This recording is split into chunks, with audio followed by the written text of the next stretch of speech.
আসসালামু আলাইকুম। গতকাল পুঁটি মাছ দিয়ে একটা সবজি রান্না করেছিলাম, সেটাই দেখাবো। পুঁটি মাছ ভেজে নিয়েছি। তো আমি সরিষার তেল খাই, সরিষার তেল গরম করে পেঁয়াজ দিয়ে নিলাম। পেঁয়াজটা একটু হালকা লাল করে ভেজে একটু পানি দিয়ে নিলাম। তারপর লবণ,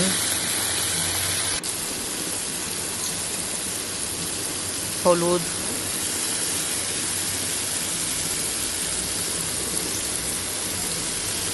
মরিচ দিয়ে নেড়ে আর একটু পানি দিয়ে নিব, মশলাটা যেন ভালোভাবে কষে যায়। মশলা ভালোভাবে কষে আসলে এটাতে এখন দিয়ে দিব সেই সবজিটা যেটা দিয়ে রান্না করেছি, সিদ্ধ করে রাখা মূলা। মূলা দিয়ে পুঁটি মাছ আমার অনেক পছন্দের, তো গতকাল রান্না করেছিলাম। তো মূলা দিয়ে, মশলার সাথে মূলা দিয়ে ভালোভাবে নেড়ে কষিয়ে নিব।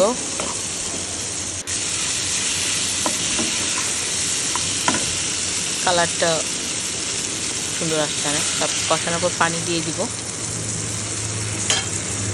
পরিমাণ মতো পানি দিয়ে বলক আসার জন্য অপেক্ষা করে তারপরে ভালোভাবে যখন বলক চলে আসবে ভাজা পুঁটি মাছগুলো দিয়ে দিব।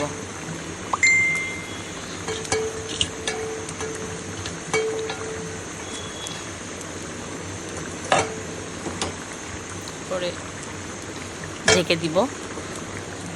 তারপরে ভালো মতো হয়ে যাওয়ার পর ধনেপাতা দিয়ে নামিয়ে নিব। এই তো আমার হয়ে গেল মূলা দিয়ে ভাজা পুঁটি মাছ রান্না। এটা হলো ফাইনাল লুক। কেমন হয়েছে জানাবেন। ধন্যবাদ সবাইকে।